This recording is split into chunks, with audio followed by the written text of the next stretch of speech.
Welcome back to my channel. On this video, I'm going to be talking about my October to be read list. And if you are visiting this channel for the first time, I choose 17 books to read every month.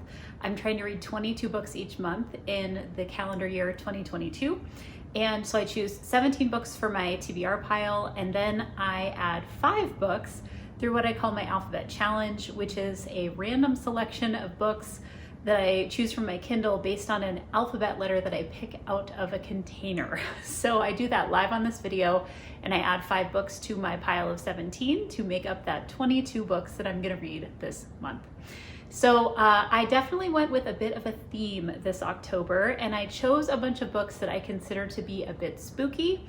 I'm also going to bring a couple of books from previous months that I haven't had a chance to get to yet. So without further ado, let us dive in. So first I'll start with a couple of books I'm bringing over from previous months. I have not yet gotten to Night Road by Kristen Hanna.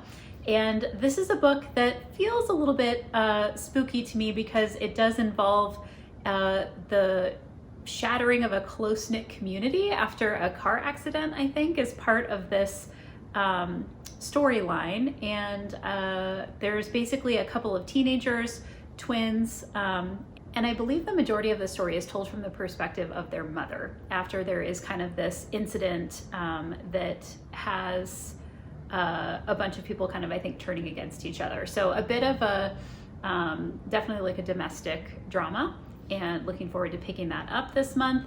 Also decided to pick up Nora Roberts' The Rise of Magics. This has been a book on my list for a while. It is the third in a trilogy, which is the Chronicles of the One. And this is basically a trilogy about a pandemic that happens, and based on the sickness that happens in the world, magic starts to kind of arise in different people, and there are people who have good magic and people who have bad magic, and I thought this would be perfect for October. So kind of glad that I didn't get to this yet, and looking forward to adding it in this month. I also decided to pick up Unmasked: My Life Solving America's Cold Cases. This is by Paul Holes. And this is actually the detective who found the Golden State Killer, and it's a memoir of investigating America's toughest cold cases and the rewards and the toll of a life-solving crime. This is a book that I've seen around in a few different places, so thought it would be perfect to pick up for October. I also decided to pick up a book that I saw everybody reading last year, but I never got around to, and it's a romance called The Ex-Hex. This is a book by Rachel Hawkins, writing as Erin Sterling. She casts a spell with a spine-tingling romance full of wishes, witches, and hexes gone wrong. So I thought that was perfect for this kind of ambiance of October. I also decided to pick up a book by Jim Butcher called Stormfront. This is one of the, I think it is the first book in the Dresden Files series. I've never read Jim Butcher before, but I've definitely heard of this series before. It is about a wizard, and so I thought it would be fun to add into my pile. I always love trying out a new series and just kind of seeing what I think of it. And so this is one about kind of paranormal investigations, and it says Harry Dresden is the best at what he does. Technically, he's the only one at what he does. So when the Chicago PD has a case that transcends mortal creativity or capability, they come to him for answers. And so this is kind of following his life as a detective and paranormal investigator. I also thought I would pick up another book by C.J. Tudor. This is someone that I read a little bit earlier this year, and the book is called The Other People. It's a gripping new thriller about a man's quest for the daughter no one else believes is still alive. Driving home one night, stuck behind a rusty old car, Gabe sees a little girl's face appear in the rear window. She mouths one word, "Daddy." It's his 5-year-old daughter, Izzy, and he never sees her again. 3 years later, Gabe spends his days and nights traveling up and down the motorway, searching for the car that took his daughter, refusing to give up hope. So this is the month of mysteries and thrillers, so I'm definitely diving into that more. I'm also adding to my list a book called The Lost Village by Camilla Sten. This one sounded super spooky. It's described as the Blair Witch Project meets Midsummer in this brilliantly disturbing thriller, an electrifying new voice in suspense. Documentary filmmaker Alice has been obsessed with the vanishing residents of the old mining town dubbed the Lost Village since she was a little girl. In 1959, her grandmother's entire family disappeared in this mysterious tragedy, and ever since, the unanswered questions surrounding the only two people who were left, a woman stoned to death in the town center and an abandoned newborn, have plagued her. So definitely a kind of ghost story here that I'm looking forward to. I also decided to pick up a book that I've seen everybody talking about, and I really don't know much about what it's about. It's called Hidden Pictures by Jason Rekulak. And this is an author who's an Edgar-nominated author. And it says it's a wildly inventive spin on the classic horror story Hidden Pictures, a creepy and warm-hearted mystery about a woman working as a nanny for a young boy with strange and disturbing secrets. So this sounds like it's a little bit more on the horror side of mystery books, which I don't normally read, but again, perfect for October.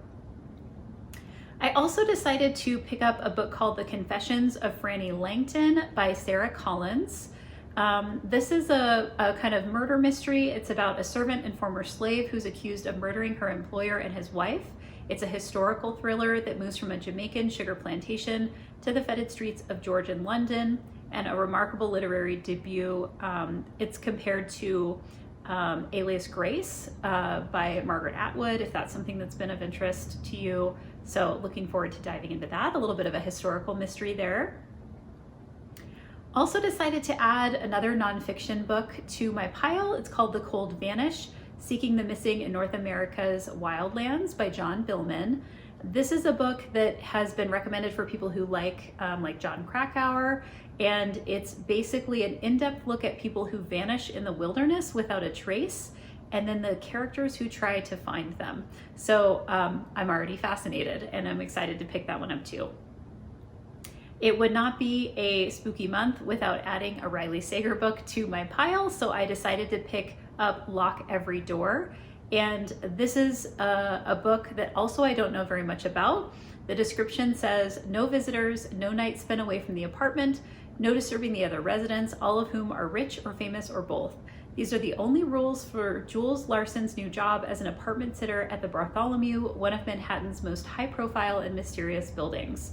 Recently heartbroken and just plain broke, Jules is taken in by the splendor of her surroundings and accepts the terms, ready to leave her past life behind. As she gets to know the residents and staff of the Bartholomew, Jules finds herself drawn to fellow apartment sitter Ingrid, who comfortingly, disturbingly reminds her of the sister she lost 8 years ago. So this one sounds a bit like a ghost story as well. Now I'm also going to pick up the latest book in the Louise Penny Armand Gamage series. It's called Kingdom of the Blind, number 14 in the series. And this is described as a peculiar letter arrives inviting Armand Gamage to an abandoned farmhouse. The former head of the Sûreté de Quebec discovers that a complete stranger has named him one of the executors of her will.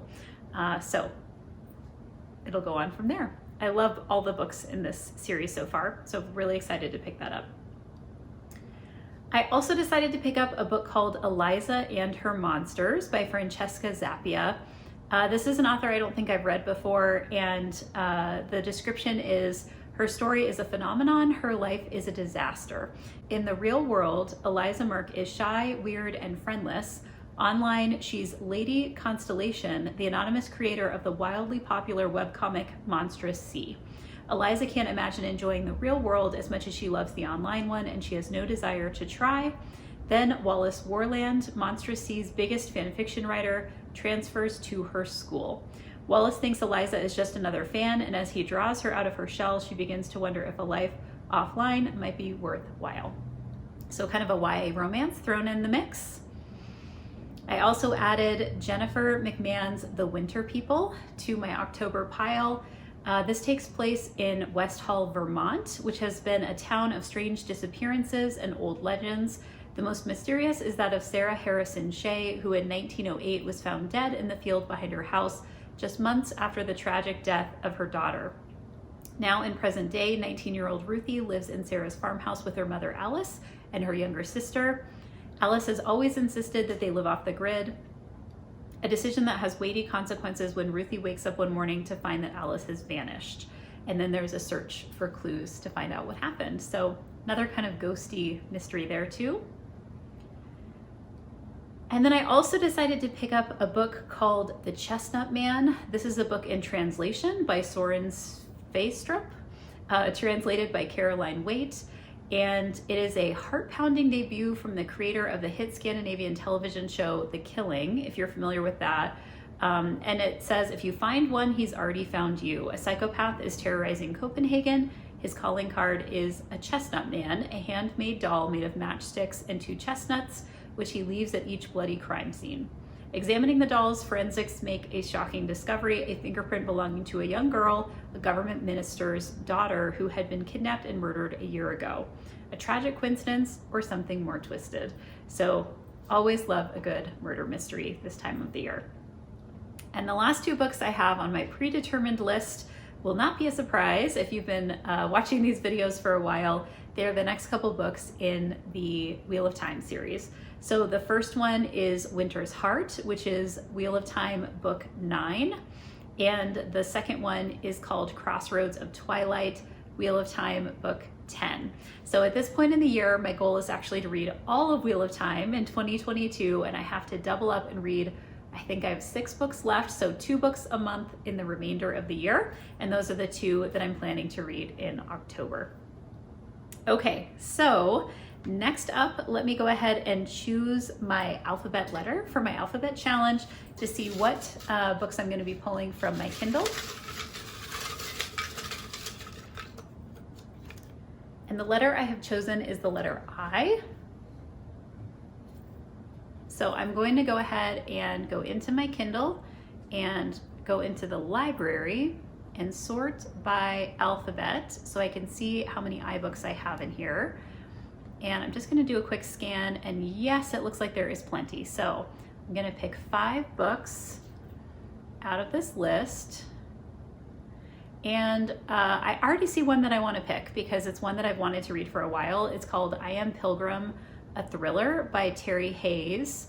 And this is a book that, looking at the description here, let's see what it tells us. It says it's a breakneck race against time and an implacable enemy. An anonymous young woman murdered in a rundown hotel, all identifying characteristics dissolved by acid.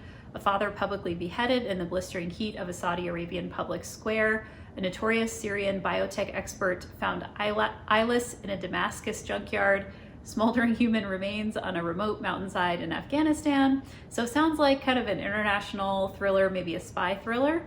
So I'm gonna go ahead and pick that for book number 1. I am also gonna pick up a book that I have tried to read multiple times and have not been successful. And it's not because of the book not being great. It's just like I haven't had the time to sit down and get through it. It's called I Know This Much Is True by Wally Lamb. And this is a book, if I remember correctly, yes. So this is about twins, identical twins, who are adult men who are 40 years old. And one of them is a house painter and the other one is a paranoid schizophrenic. And in the very beginning of this book, I don't think this is giving away much of a spoiler, he cuts off his hand, like in a library, and it kind of sets off this relationship between the brothers, because the brother who has kind of the mental illness is needing to be treated in various ways, and the other brother is trying to kind of advocate for him. There's also, I think, a part of this book that takes place in Italy, and there's kind of a family history element. I've always really loved Wally Lamb's books, so I'm excited to see what that one looks like. And I'm looking at a couple others here because I just don't know what they're even about. Let's see. Okay, so I need to pick 3 more. I'm gonna pick a memoir, and this is a book called In Love, a memoir of love and loss by Amy Bloom. And let's see, the description says, Amy Bloom began to notice changes in her husband, Brian. He retired early from a new job he loved. He withdrew from close friendships. He talked mostly about the past. Suddenly it seemed like there was a glass wall between them, and their long walks and talks stopped. And this is because Brian had Alzheimer's disease. So this is a memoir about her kind of life as they're going through this diagnosis. And I think as he eventually ends, his life is ending. So I'm gonna go ahead and pick that up as well.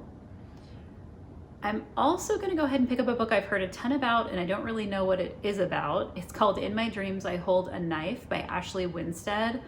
And let's see. Description says 6 friends, 1 college reunion, 1 unsolved murder.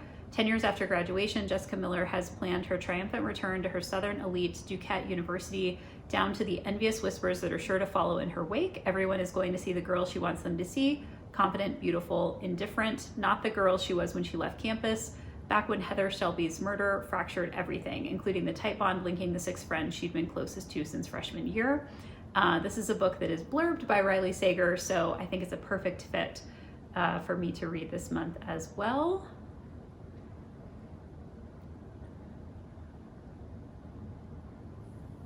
And just looking to see what last book I might want to add to my list this month.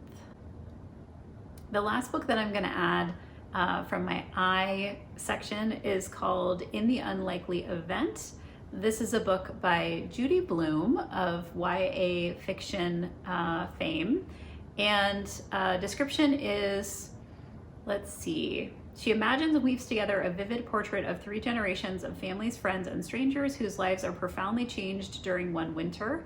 At the center of an extraordinary cast of characters are 15-year-old Miri Ammerman and her spirited single mother, Rusty. Their warm and resonant stories are set against the backdrop of an extraordinary real-world tragedy, which I believe is a plane crash, if I remember this story correctly.